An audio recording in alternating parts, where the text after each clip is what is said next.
የሚያዝረገረግ ነገር አልፈልግም። ተከስተ ሰማኝ አይደል?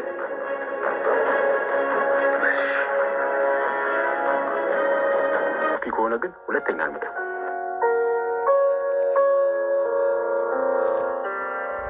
እሺ በቃ ላቆርፍ። ይኸውልሽ ደግሞ ሁለተኛ ምግብ አልበላም እያልሽ የምታስቸግሪ ከሆነ እሞትብሻለሁ። እሺ እሺ፣ ካሁን በኋላ እበላለሁ። ጎበዝ ልጅ። ይኸውልህ ካሌብ፣ አንተም ደግሞ እንዳታስቸግርሽ። እሺ አላስቸግርም። በቃ አንቺ ተኝ። በሉ በቃ እንዳልኳችሁ እንዳታስቸግሩ። እሺ የሞተ መስሎኝ ፈርቼ ነው። ይኸውልሽ ካሁን በኋላ እሱ አይሞትም። እሺ እሺ። ደግሞ ካሁን በኋላ እንዳይሞትብኝ ወደ እግዚአብሔር ጸልይ። ሚኪ የብሩኬ የሆነውን ሁሉ በመንጠቅ የራሱ በማድረግ የሞቀ ቤቱ እየኖረ ይህ ሁሉ ሳያንሰው ህይወቱን እስከ ማሳጣት ድረስ ከተከስተ ጋር መከረ። ተከስተ ታዲያ መንገድ ላይ ያገኘው ሰው ብሩኬን ይመሳሰል እንጂ ብሩኬ አልነበረም። ለማንኛውም ግን ጉዳዩን በጥንቃቄ እንዳጠናቀቀ አድርጎም ለሚኪ ነግሮታል። ብዙ ገንዘብ ስለሚፈልግ የታዘዘውን በተግባር እንደፈጸመም ነግሮታል። በዚህ ሁኔታ ሚኪ ደስ ይበለው እንጂ ጉዳት የደረሰበት ሰው ግን በተመሳሳይ መንገድ ብሩኬን የሚመስል እንጂ ራሱ ብሩኬ አልነበረም። ሚኪን በበኩሉ እውነትም ብሩኬ የሞተ ስለመሰለው ጮቤ እየረገጠ ነው። 5 ዓመት በፊት የቀበረው ብሩኬ አሁን ወደ ቤት በመምጣት ከትርሲት ጋር እያደረገ ያለው መቀራረብ እንዲህ ከቀጠለ ወደ ህይወቱ ያገግምና ሚስቴን ይቀማኛል። ከዚህ ከሞቀ ቤት ራሴን ማፈናቀል አልፈልግም። ይህ ከመሆኑ በፊት ሁኔታዎችን ማመቻቸት ይኖርብኛል በማለት ከተከስተ ጋር በስካር የመከሩት ምክር ብሩኬ ህይወቱ ማጠር አለበት ብለው ወሰኑ። ታዲያ ልጆቹን ለመጠየቅና በስስት አባታቸውን የሚናፍቁ እንቆች ከነሱ ጋር ለመገናኘት በመጣበት አጋጣሚ ለመመጣ ሲልም አፋጦት ነበረ። በዚህ ሁኔታ ብሩኬ ልጆቹን ለመጠየቅ እንደመጣ እንጂ የሱን የህይወት አጋር ሊጋራው እንዳልመጣ ነግሮታል። ሚኪ ሁሉም እንደራሱ ይመስለዋል። ዞሮ ዞሮ ከብሩኬ ቀምቶ የወሰዳት ትርሲትን እንዲሁም የሞቀ ትዳሩን ያን የመሰለ ቤቱን ሁሉ በእጁ ካስገባ በኋላ በጥርጣሬ አይን መመልከቱን ተያይዞታል። ይችን የመሰለች ቆንጆዬ ሚስት ከመነጠቄ በፊት እንዲህ የሞቀ ቤት እየኖርኩኝ ብሩኬ ወደ ጤንነቱ አገግሞ በእጁ አድርጎ በዛ ላይ ደግሞ ጉዳት ያደረስኩበት እኔ እስከሆንኩ ድረስ ነገር ያውቅና ከዛም እኔ ጉድ ይፈላል በማለት ከራሱ ጋራም ይመካከራል። ለዚህ ነበረ ወደ ቤት ሲመጣ ጠብቆ መንገድ ላይ ከጓደኛው ከተከስተ ጋር በመነጋገር ድብደባ እንዲደርስበት ያሰበው። ይሁን እንጂ ብሩኬ ከነሚኪ ወጥመድ ለማምለጥ አስችሎታል። ሰላም ጤና ይስጥልን ውድ ከድራማ ተከታታዮች እንደምናላችሁ በያላችሁበት በዓለም ዳርቻ ሰላማችሁ ይብዛ እያልኩኝ ቀጣዩን ክፍል ይዤላችሁ መጥቻለሁ። ከድራማ እጅግ በጣም ተወዳጅና አስተማሪ ነው። የትርሲትን ገጸ ባህሪ በወደውም አንዳንድ ቅር የሚያሰኙ ነገሮች አሉ። የጓደኛው ሚስት ለምን አገባች? ብሩኬ በመኪና አደጋ ከመድረሱ በፊት ይኸውልህ ጓደኛዬ ሚኪ አንዱ ክፍል ልትቀመጥበት እኔ ምንም ቅር አይለኝም። እናም እንደውም አንዲት ቆንጅዬ ሴት አግብተህ ልጆች ወልደህም ኑሮህን በደስታ እንድታሞቅ እመኝልሃለሁ በማለት እንዲህ መልካም ነገር ሲመኝለት የነበረውና ራሷ ትርሲትም ቢሆን ይህንን ህይወት ለሚኪ አስብለት እንደነበረም ትውስታዎች ያመላክታሉ። በኋላ ግን በብሩኬ አደጋ እንዲደርስበትና ራሱን እንዲረሳ አድርጎ አስፓልት ለአስፓልት እየተንከራተተ ጫማ እስከ መጥረግ ደረጃ እንዲያደርሰው የሆነውን ሚኪ ለምን አገባችሁ? በእርግጥ ትርሲት ይህን ነገር አታውቅም፣ ሚስጥራዊ ነው። ሚኪ አይደለም ጉዳት ሊያደርስበት ይቅርና የቀድሞ የልብ ጓደኛ እንደሆነ ታምናለች። ከስንት ጊዜ በኋላ ከሞት ተነስቶ መቃብር ፈንቅሎ መጣብን የሚሉት ሚኪና ተከስተ ግን አሁንም የሚያደርጉትን ያውቃሉና ከነበረበት ህመምና ድባቴ እንዳይወጣ ዙሪያውን እያጠሩ ይገኛሉ። ትርሲት ሚስትነት ግን እጅግ በጣም የሚያስገርም ነበረ። በተለይ ከመጋባታቸው በፊት የፍቅር ግንኙነታቸው ቀጥሎም የሰርግ ስነ ስርዓታቸው ምን ያህል በደማቅና ቤተሰብ በተሰባሰበበት መንገድ እንዳሳለፉ እያንዳንዱ ፎቶግራፎችን እያወጣች ለትውስታ ይረዳው ዘንድ እያሳየችው ነው። ብሩክ ግን አንዱን ማስታወስ አልቻለም። ሌላው ይቀርና የወለዳቸውን ልጆች እስከ መርሳት ደረጃ ደርሷል። ልጆችም ቢሆን አባታችን ሞቷል ብለው ተስፋ የቆረጡና እንደገና ደግሞ እቤት መጥቶ ይህ አባታችሁ ነው ከ5 ዓመት በፊት የመኪና አደጋ ደርሶበት ነበረ። ነገር ግን በአንድ መልካም ሰው አማካኝነት ህይወቱን ሰርቫይቭ እያደረገ ቆይቷል። አሁን ላይ ልጆች ሲል እናንተን ለመጠየቅ መጥቷል በማለት በነገረቻቸው ሰዓት ምን ያህል ደስተኛ እንደነበሩም እናስታውሳለን። ታዲያ ታይቱ የጠፋቸው ልጆቹ ግን አሁንም አባታችን ማለታቸውን ቀጥለዋል።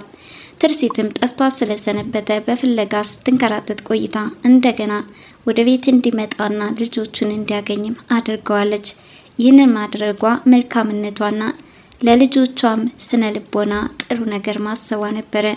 ነገር ግን ጓደኛ ተብዬው እንዲህ አስመሳይ ማንነት የተካነው ሚኪን ብሩኬ ወደዛ ቤት መምጣቱ የጤነኝነት ስሜት እንዲሰማው አላደረገውም። ይልቁንስ ወደሆኑ ተደብቆ ስልክ እየደወለ ተከስተ ተጠንቀቅ፣ መንገዱን በሩን ያዘው በማለት ነበረ እንደ አንድ ሽፍታ ተጠባብቀው መግደል እንዳለባቸው ሲመክሩበት የነበረው። ብሩኬ ወደ ጎዳናው ለመውጣት ጨለማው አላስፈራውም። ምክንያቱም ተለማምዶታል። ከዛ ኑሮ ከዛ ድሎቱ መኪና ሲያሽከረክር የነበረው ያ ትልቅ ሰው ካርቶን አንጥፎ ድንጋይ ተንተርሶ ማደሩን ተያይዞታል። እጅግ በጣም ያሳዝናል የብሩኬ ህይወት። ከእንደዚህ አይነት ህይወትን ከሚያመሰቃቅል ጓደኛ መቼ ሰውረን ነው። ምክንያቱም የብሩኬ ልብ ሌላ ነው፣ የሚኪ እንዲሁ በምቀኝነት የታጠረ ነው። ብሩኬ ለሚኪ መልካም ነገር ሲመኝለት፣ ሚኪ ደግሞ በሱ ውድቀት በሱ ስቃይ የራሱን ህይወት ማደላደል ነበረ አላማው። ሆኖም ዛሬ በህይወት እንደዛ ተንበሳቅሎ መኖር እንኳን ሚኪ ጥሩ ስሜትን አልተሰማውም።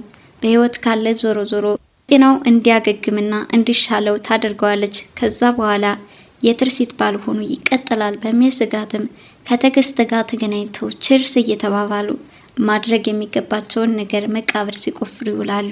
እጅግ በጣም ከባድ ነገር ነው።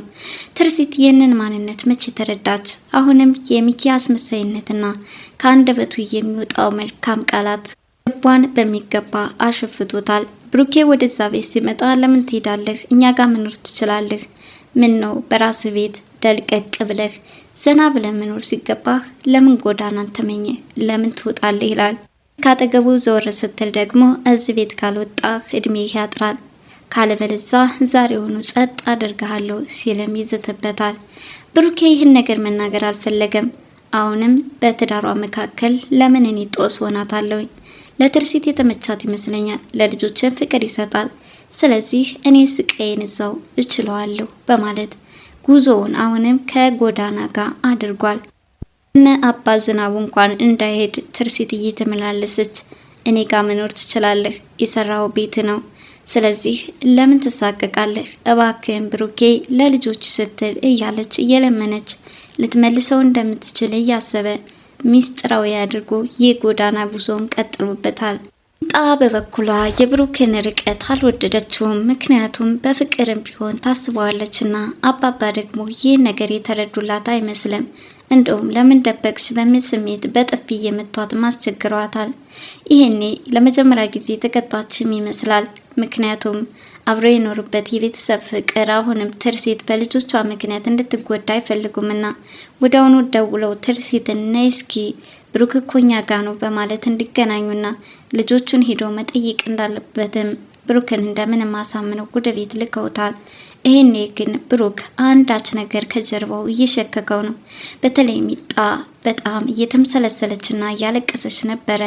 ምናልባትም በህይወትህ አንድ ፈተና ቢገጥምህ ለመጥፎ አስቤ እንዳልሆነ ተረዳልኝ ብለዋለች። ቀድሞ የተሰማትና በብሩኬ ላይ አንዳች ነገር ሊደርስ እያሰበች ብሩኬ ወደነ ትርሲት ቤት መምጣቱ ደም እንባ ያስለቀሳት ምን ታይቷት ይሆን?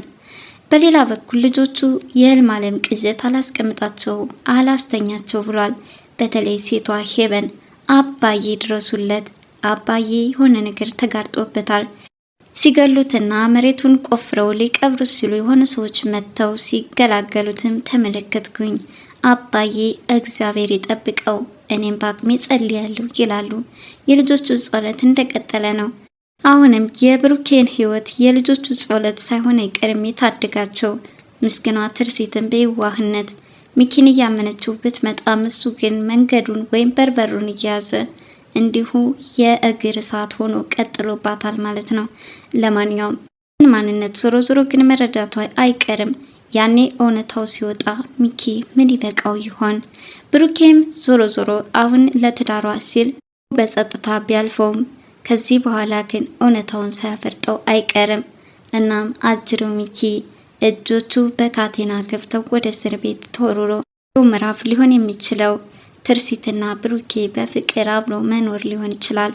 ድራማ ቀጣዩ ምን ሊሆን ይችላል? ብሩኬ እውነታውን ያፈርጠዋልና አባባም ይነግራቸዋል። ዞሮ ዞሮ ትርሲት ባትሰማም አባባም ከእንግዲህ በኋላ ብሩኬ እያልሽ ፍለጋ አትምጪ፣ ምክንያቱም ለልጆቹም ቢሆን በህይወት ቢኖርላቸው ይሻላል። እናም እንዲህ አይነቱን ግትርነት ብታቆም ይሻላል። ለዛሬው ከነሚኪ ወጥመድ ያመለጠ ሲሆን ቀጣይም ብሩኬ ህይወቱን በጥንቃቄ መራመድ ይኖርበታል። በተለይ በዙሪያው የሚከቡ ሰዎችን ማመን የለበትም። እንደነ ሚኪ አይነት አስመሳይና ክፉዎች ደግሞ ካልተነቃባቸው በስተቀር እጅግ በጣም አስቸጋሪ ይሆናሉ። በቀጣይ ክፍል እስከምንገናኝ ድረስ ለዛሬ ከድራማ ያቀረብኩላችሁን ይመስል ነበር። ለዚህ ቻናል አዲስ የሆናችሁ ሰብስክራይብ ያላችሁ ቤተሰብ እንድትሆኑ በትህትና ጠይቃለሁ። ባይ ባይ።